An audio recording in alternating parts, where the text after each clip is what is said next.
poor families in the informal economy do need financial services. They are consumers and producers at the same time, not by choice, but by necessity. And as such, they need access to credit to invest, they need to accumulate assets, they need to mitigate risks, manage risks, they need to smooth consumption. That's a very important point. Living below $2 a day doesn't mean that you get $2 every day. It means $20 one day maybe, and then $9 days no income. So poor families in the informal economy need financial services to improve their lives. And they're actually very active managers of their financial lives. We know that from the financial diaries literature. Understanding the financial needs, aspirations and constraints of poor households in the informal economy is really the starting point. So when you look at what they want to do, it's not too different from what you and I would want to do, right? We need to invest in some economic activity. We want a cushion for risk mitigation. We want to send our children, or want to give our children the best possible education. In many developing countries, that means sending them to private schools because the public schools have failed them. So school fees are a big cash flow spike for many poor households in the informal economy. And often they borrow to pay school fees. And that really is puzzling at one level because it is a cash flow spike, but not an unanticipated cash flow spike. So how come they borrow and pay back with interest rather than saving up and earn some interest? And that is conceivably because we didn't understand that need and we did not therefore develop the right product, which is a commitment savings product. So understanding need is really important.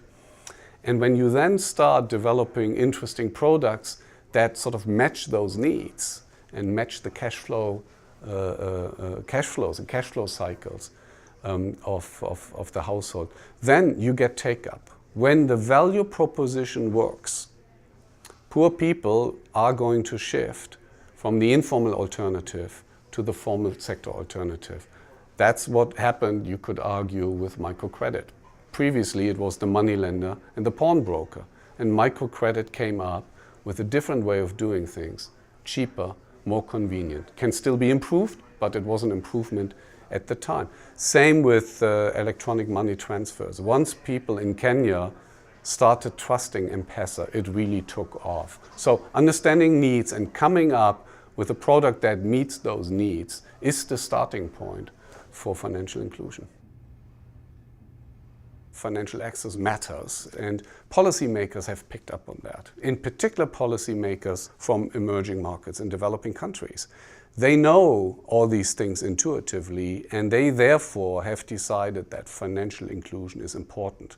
It's not the only thing that they need to do, but it's an important ingredient for economic and social progress in their countries. And so as a result, we have by now, some 40 countries around the world that have publicly committed to some sort of financial inclusion objectives and targets. And that is enormously exciting. So there is a favorable policymaker tailwind, if you will.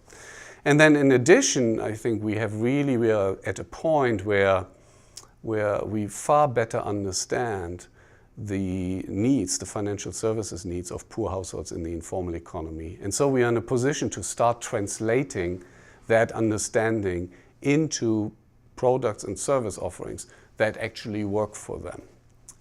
That's particularly interesting in the case of savings, where we are trying to mimic the savings behaviors of poor people who literally put different amounts of money into different cookie jars, saving for different purposes. And so there are now providers out there that are trying to mimic that behavior and offer a product that let people save and commit to save for different purposes.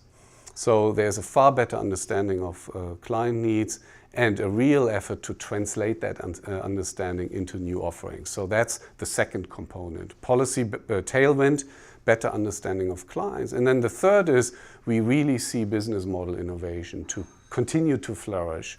In particular, technology-enabled, cell phone-enabled business model innovation.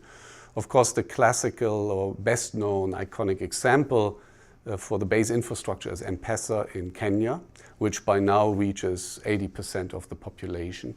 And many of them do use M-PESA on a daily basis. M-PESA has become a verb. That is a sort of your public cultural phenomenon indicator for its popularity. On the foundations of that ubiquitous electronic retail payment systems, we now have a proliferation of other business model innovations. By some account, it's 700 plus new business model ideas are being experimented with. Many will fail, some will succeed, not necessarily the ones that we predict, but that's the beauty of innovation, if you will. One type of innovation is particularly exciting for the global development community, and those are the innovations that help address other development priorities. Business models that previously were not feasible because the cash handling would have just been too expensive. But with electronic retail payments, you can do it. Business models that rely on collecting a large amount of teeny tiny user fees. So for example, there's M-Copper that is providing off-grid solar energy and is collecting the user fees. So there's a micro-leasing model that is becoming available. Same thing happens for the usage of water, solar-powered water pumps. That's very exciting because that links the usefulness of an inclusive financial system to other development priorities, in this case, climate change adaptation. On average, more than half of working-age adults globally are excluded from formal financial services. And that's on average. So if you look at the poor, it's actually 3/4. And if you look at women, they are disproportionately excluded. The young are, the old are, and rural populations relative to urban populations. And the rural population is actually of great importance and of great interest to the international development community. Because if you look at segments by livelihood, the largest segment of people living below $2 a day by livelihood are actually smallholder farmers. And they have not been reached by traditional microfinance because of the seasonality and the longer credit cycle and the covariance risk. And they also are not being reached by the other innovations in agrofinance, which are typically supply chain based. So there's this large segment of people that nobody really reaches. And for the broader development community and for CGAP, ever since the most recent global food crisis, that is becoming really a priority, both in terms of direct poverty reduction or alleviation, and with this linkage to food production, and at least at the local level, self-sufficiency from a food production perspective. Against this inflection point, right, that we are arguably at, better understanding of clients, continued business model innovation, political tailwind, there are probably 3-4 real priorities that we should pursue as a field. First, continue this push of translating that client understanding into better product and service offerings. There's a long way to go on that dimension. The second one is that's the demand side, if you will. The second on the supply side is to figure out how different providers can work better together with each other. Because the business economics by product are quite different. And the competencies that you have to have are quite different. It's unlikely that one set of organizations can meet all the needs. You need a provider ecosystem, very much like the provider ecosystem that we enjoy on a daily basis. We never think about it. You go to an ATM machine out of town, you use your card. There are 4 or 5 different service providers involved in that transaction. Your bank, the ATM, the network, the merchant bank that acquired, etc. And it just all comes seamlessly together at the client interface for us, and we never think about it. That's what has to happen in local markets that serve the base of the pyramid as well. So that's on the provider side, the supply side. And then in the enabling environment, if you will, the political and regulatory environment, we need the type of regulation that allows the innovation to happen, but we also need an environment which is protective, if you will.